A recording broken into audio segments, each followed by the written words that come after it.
என்னுடைய மனமார்ந்த நன்றியை தெரிவித்துக் கொள்கிறேன்.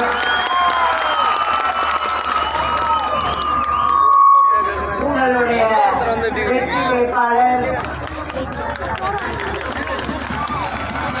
இந்த தொகுதியுடைய நிரந்தர வெற்றி வேட்பாளர்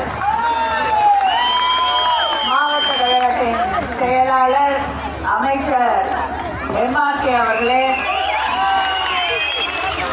தலைமை செயற்குழு உறுப்பினர் ஞானசேகர் அவர்களே, பொதுக்குழு உறுப்பினர் பாலமுருகன் அவர்களே, கண்ணன் அவர்களே,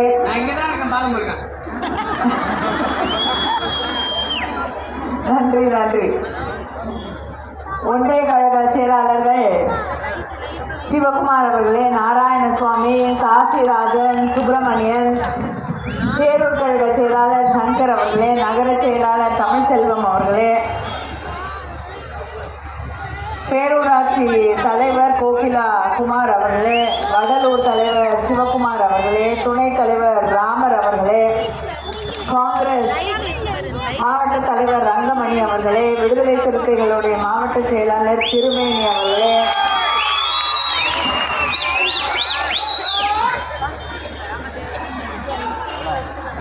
தேமுதிக மாவட்ட தலைவர் ராஜாராம் அவர்களே, மதிமுக மாவட்ட செயலாளர் ராமலிங்கம் அவர்களே, CPM மாவட்ட செயலாளர் மாதவன் அவர்களே, CPI மாவட்ட செயலாளர் துரை அவர்களே, இந்திய யூனியன் முஸ்லீம் லீக் உடைய மாவட்ட செயலாளர் அன்வர் அவர்களே, திராவிட முன்னேற்ற கழகத்தின் மூத்த முன்னோடிகளே, முன்னணி செயல் வீரர்களே, கூட்டணி இயக்கங்களை எல்லாம் சார்ந்திருக்கக்கூடிய நிர்வாகிகளே, சகோதரர்களே, சகோதரிகளே, நம்முடைய அன்பு தலைவர் கலைஞரின் உயிரினும் மேலான அன்பு உடன்பிறப்புகளே, உங்கள் அத்தனை பேருக்கும் என்னுடைய வணக்கத்தை, நன்றியை நான் தெரிவித்துக் கொள்கிறேன்.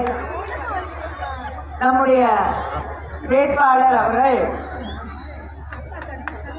அவரை பற்றி சொல்லி நீங்கள் தெரிந்து கொள்வதற்கு என்று ஒன்றுமில்லை.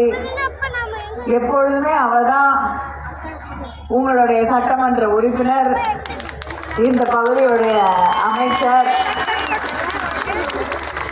உங்கள் வீட்டு பிள்ளை, உங்கள் தேவைகளை எல்லாம் நிறைவேற்றி தரக்கூடிய ஒரு அமைச்சர், சட்டமன்ற உறுப்பினர், நம்முடைய தலைவர் கலைஞர் அவர்களுடைய செல்லப்பிள்ளை,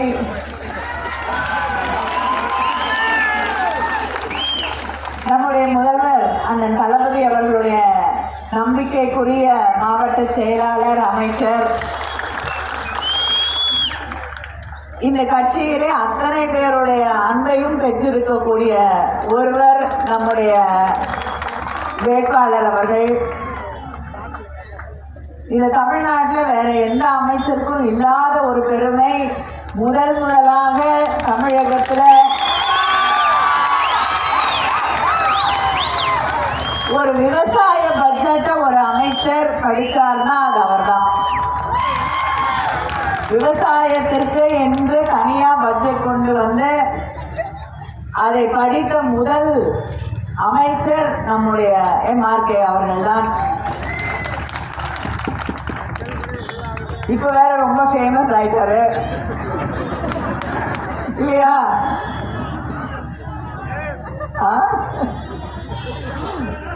இப்போ தனியாக ஒரு ஸ்டெப்பே வந்துருக்கு, MRK ஸ்டெப்புன்னு இல்லையா? அந்த அளவுக்கு ரொம்ப ஃபேமஸாக வைரலாக இருக்கக்கூடிய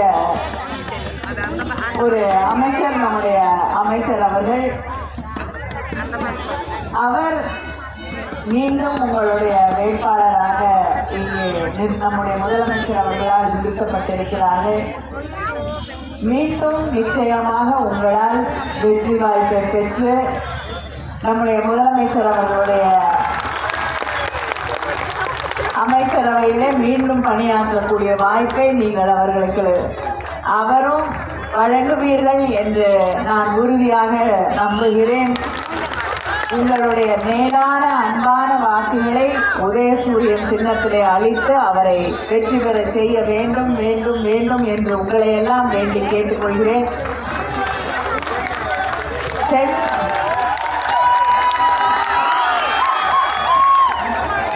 சென்ற தேர்தலிலும் இதே இடத்துல வந்து அவருக்காக நான் வாக்கு கேட்டிருக்கேன்.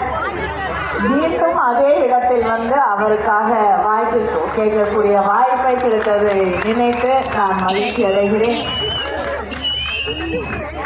7வது முறையாக, இன்னும் எத்தனை முறையாக இருந்தாலும் எனக்கு அவருக்காக வாய்ப்பு வாக்கு கேட்கக்கூடிய வாய்ப்பு கிடைக்க வேண்டும், கிடைக்கும் என்று நம்புகிறேன்.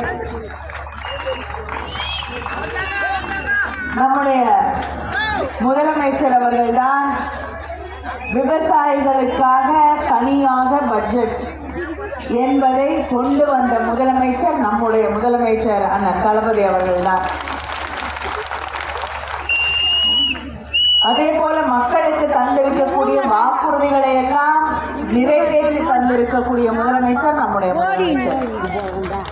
இங்க இருக்கக்கூடிய சகோதரிகளுக்கெல்லாம் மற்றவங்களை விட நல்லா தெரியும் எந்த அளவுக்கு நம்ம முதலமைச்சர் வாக்குறுதியை நிறைவேற்றுவாங்கன்னு. மகளிர் உரிமை தொகை தருகிறேன் என்று சொல்லி ஆட்சிக்கு வந்த பிறகு அதை தந்து இன்னைக்கு 1,31,00,000 சகோதரிகள் அந்த மகளிர் உரிமை தொகையை வாங்கி கொண்டிருக்கிறார்கள். இன்னும் ஒரு மாசத்துல நம்முடைய ஆட்சி வந்தவுடன் இல்ல நீங்க 2 விரல காட்டுங்க பரவாயில்ல. ஏன்னா இனிமேல 2 விரல்னா 2000 தான். பிஜேபியோட கூட்டணி வச்சா அந்த கட்சி எல்லா இடத்துலயும் எல்லா மக்களுக்கும் தெரியும். இந்த தேர்தலோட எடப்பாடி பழனிசாமி கவர்னர் வேலைக்கு தான் போகணும் இல்லையா? கவர்னராக தான் போகணும். அதுவும் அமித்ஷா அவர்கள் மனசு வச்சா அதுக்காக தான் போய் கை கட்டி நிற்கிறாரு. ஏன்னா தெரியும் இனிமேல 2 விரல காட்டினா 2000 தான். அதுக்கு வேற எந்த பொருளும் இல்லை. அதனால நீங்க கவலைப்படாம காட்டுங்க. அதுவும் நமக்கு தான். இப்ப அந்த 2000 வழங்கக்கூடிய வாய்ப்பை நீங்கள் மறுபடியும் எங்களுக்கு வழங்க வேண்டும். அது மட்டும் இல்லை, விவசாயிகளுக்காக நம்முடைய முதலமைச்சர் அவர்கள் மின் மீட்டர், எந்த மீட்டரும் பொருத்தப்படாத மோட்டர்கள் 20 லட்சம் விவசாயிகளுக்கு மேல் தருவேன் என்று உறுதி அளித்திருக்கிறார்கள். 20 லட்சம் விவசாயிகளுக்கு மேல் எந்த மீட்டரும் இல்லாத மோட்டர் விவசாயிகளுக்கு இலவச மின்சாரத்தை தந்தது தலைவர் கலைஞர் அவர்கள். இன்னைக்கு மோட்டார் 20 லட்சம் விவசாயிகளுக்கு மேல் பயன்படக்கூடிய மோட்டாரை தருகிறேன் என்று சொல்லி இருக்கக்கூடிய முதலமைச்சர் நம்முடைய முதலமைச்சர் அண்ணன் தளபதி அவர்கள். அதே போல இங்க சகோதரிகள் எல்லாம் நிறைய பேர் இருக்கீங்க. நீங்க ஆவலோடு எதிர்பார்க்கக்கூடிய என்னது உங்களுக்கு இல்ல 8000 அது தெளிவா முதலமைச்சர் சொல்லியிருக்காங்க. பேங்க்ல 8000 ரூபாய் போட்டா என்ன ஆகும்? பாதி மோடி எடுத்துட்டு போயிடுவாரு இல்லையா? மீதிய வீட்டில் இருக்கவங்க எல்லாம் வேற ஏதாவது செலவு கூட அது கூட இது கூட வாங்கிடுவாங்க.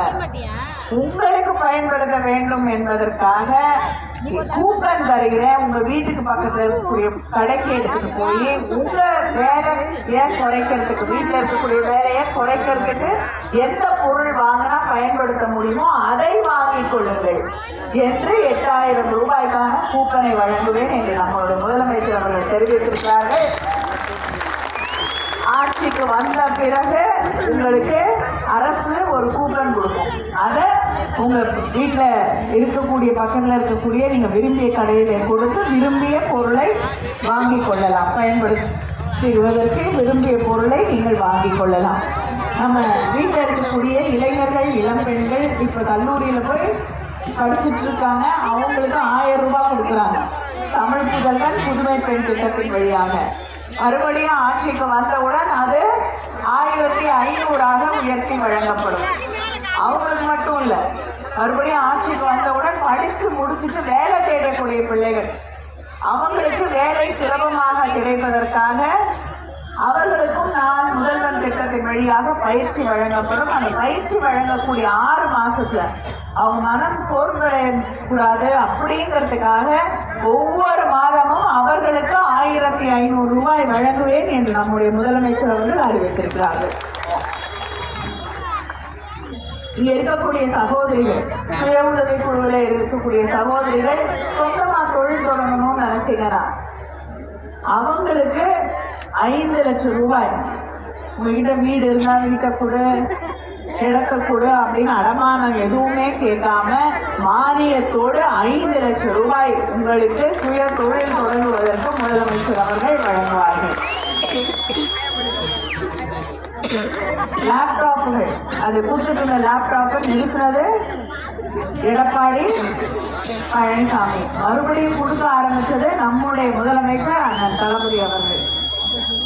அந்த லேப்டாப்புகள் அடுத்த 5 ஆண்டுகள்ல நம்முடைய ஆட்சியில 35 லட்சம் இளைஞர்களுக்கு, இளம் பெண்களுக்கு லேப்டாப்புகள் வழங்கப்படும்.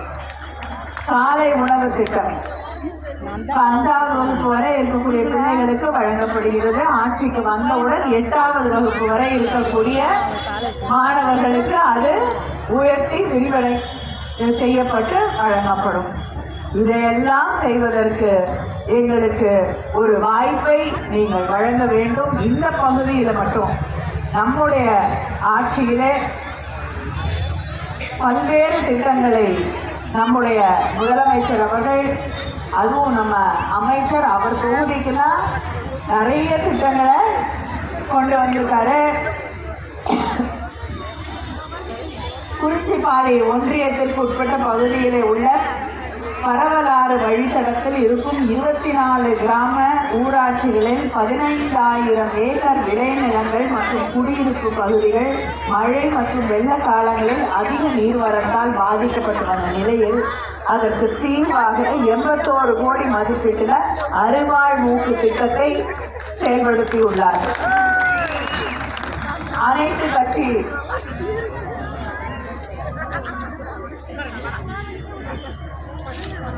வடலூர்ல அரசு கலை கல்லூரி மற்றும் அறிவியல் கல்லூரி கொண்டு வந்தால் வடலூர் குறிஞ்சிப்பாடி நெய்வேலிக்கு உட்பட்ட பகுதிகளில் உள்ள மாணவ மாணவியர் பயன்பெற்று வருகிறார்கள். அதனால அந்த கல்லூரியை கொண்டு வந்தது நம்முடைய அமைச்சர் அவர்கள். வடலூர் பேரூராட்சியை நகராட்சியாக தரம் உயர்த்தி தருவதற்கு நம்முடைய முதலமைச்சர் அவர்கள் இசைவு தந்து அதை செய்து தந்திருக்கிறார்கள். கடலூர் மாவட்டத்தில் 2வது நன்னீர் ஏரியான பெருமாள் ஏரியினை தூர்வாரி ஏறத்தாழ 30 கிராமங்களை சார்ந்த விவசாயிகள் பயனடைந்துள்ளனர். குறிஞ்சிப்பாடி பேருந்து நிலையம் புதுப்பொலியுடன் புதிதாக சீரமைக்கப்பட்டு மக்கள் பயன்பாட்டிற்கு கொண்டு வரப்பட்டிருக்கிறது.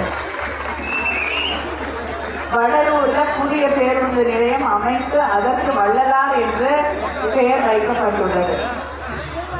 அடுத்து ஆட்சி பொறுப்பிற்கு வந்தவுடன் வடலூர் NH36 சாலை 4 வழி சாலையாக விரிவாக்கம் செய்யப்படும் மற்றும் ரயில்வே மேம்பாலம் கட்டித்தரப்படும். வடலூரை தலைமையிடமாக கொண்டு புதிய வட்டம் உருவாக்கப்படும். பெருமாள் ஏரியின் உபரி நீர் வெளியேற புதிய வடிகால் மற்றும் பழைய பரவனாறு வாய்க்கால் தூர்வாரப்படும். சென்னை, கோவை போன்ற இடங்களுக்கு குறிஞ்சிப்பாடி வழியாக புதிய ரயில் சேவைகள் தொடங்க ஒன்றிய அரசுக்கு அழுத்தம் கொடுக்கப்படும். இதையெல்லாம் செய்து தருவதற்கு எங்களுக்கு நீங்கள் மீண்டும் ஒரு வாய்ப்பை வழங்க வேண்டும். அது மட்டும் இல்லை, இங்கே நிறைய சகோதரிகள் வந்திருக்கீங்க. இன்னைக்கு பிரதமர் 8 மணிக்கு நாட்டு மக்களோடு பேசுவார். பேசும்போது வழக்கம் போல நிறைய பொய்யெல்லாம் சொல்லுவாங்க. உங்களுக்கு நல்லா தெரியும், நேற்று நாடாளுமன்றத்தில் பெண்களுக்கு இட ஒதுக்கீடு கொண்டு வர 33% இடஒதுக்கீடு நாடாளுமன்றத்திலையும் சட்டமன்றத்திலையும் கொண்டு வரேன்னு சொல்லி மசோதா கொண்டு வந்தாங்க. கொண்டு வந்தாங்களா? இல்லை. அந்த மசோதா பெண்களுக்கு நான் இடஒதுக்கீடு தரேன் மசோதான்னு முன்ன வச்சுட்டாங்க. அதுக்கு பின்னாடி என்ன உண்மையாக அவங்க பின்னாடி நின்றுக்கிட்டு என்ன செஞ்சாங்க? தமிழ்நாட்டின் உரிமைகளை பறிக்க நினைத்தார்கள்.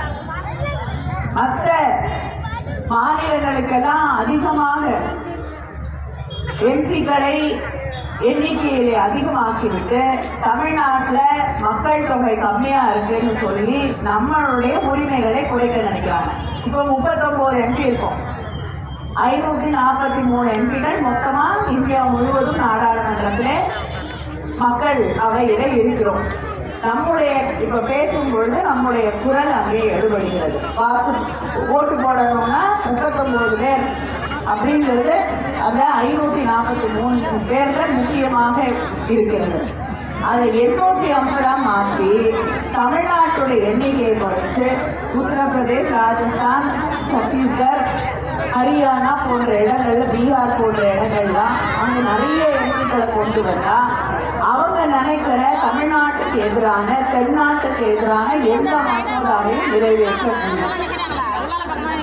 ஒரே நாள்ல நம்ம உரிமைகளை எல்லாம் பறிப்பதென்றால் அவர்களால் செய்ய முடியும்.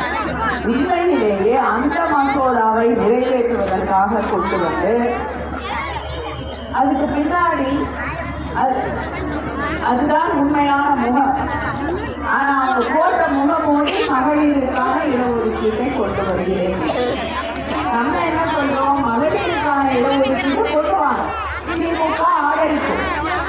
ஆனால் தமிழ்நாட்டுடைய உரிமைகளை பறிப்பதற்கு, எங்களுடைய எம்பிக்களுடைய எண்ணிக்கையை குறைப்பதற்கு நாங்கள் என்றும் ஒத்துக்கொள்ள மாட்டோம் என்று அவர்களெல்லாம் தெளிவாக தொடர்ந்து நம்முடைய முதலமைச்சர் அவர்கள் தெரிவித்துக் கொண்டிருக்கிறார். அதனாலதான் எல்லா முதலமைச்சர்களுக்கும் கடிதம் எழுதிய முதலமைச்சர் நம்முடைய முதலமைச்சர். சென்னையில தென்னிந்தியாவில் இருக்கக்கூடிய அத்தனை முதலமைச்சர்களையும் அழைத்து மாநாடு நடத்திய முதல்வர் நம்முடைய முதலமைச்சர். நேற்று அங்கே பிஜேபி கொண்டு வந்த அந்த மசோதாக்களை நாம் வெற்றி பெற்றோம்.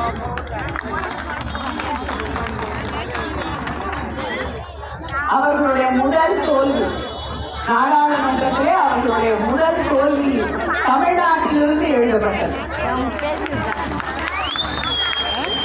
முந்தா நாள் முதலமைச்சர் தமிழ்நாட்டில் இருக்கக்கூடியவர்கள் எல்லாம் கருப்பு உடை அணிய வேண்டும், கருப்பு கொடி ஏற்றுவோம் வீடுகளிலே என்றார்கள். இது கருப்பு நாள் என்று. நேற்று அந்த மசோதாக்கள் முறியடிக்கப்பட்டு அத்தனை பேரும் பட்டாசு வெடித்துக் கொண்டாடி தமிழ்நாட்டின் உரிமைகளை பாதுகாக்கக்கூடிய ஒரே இயக்கம், ஒரே தலைவர் திராவிட முன்னேற்ற கழகம், நம்முடைய முதலமைச்சர். தமிழ் மொழியை, தமிழ் மண்ணை, நம்முடைய உரிமைகளை, நம்முடைய சுயமரியாதையை, நம்முடைய பிள்ளைகளுடைய எதிர்காலத்தை பாதுகாக்க வேண்டும் என்றால் நம்முடைய முதலமைச்சர் அவர்களுடைய கரத்தை பலப்படுத்துங்கள். அவருடைய கரத்தை பலப்படுத்துவதற்கு நம்முடைய வேட்பாளர் MRK அவர்களுக்கு உதயசூரிய தினத்திலே வாக்களித்து அவரை வெற்றி பெற செய்யுங்கள் செய்யுங்கள் செய்யுங்கள் என்று உங்களையெல்லாம் கேட்டுக்கொள்கிறேன்.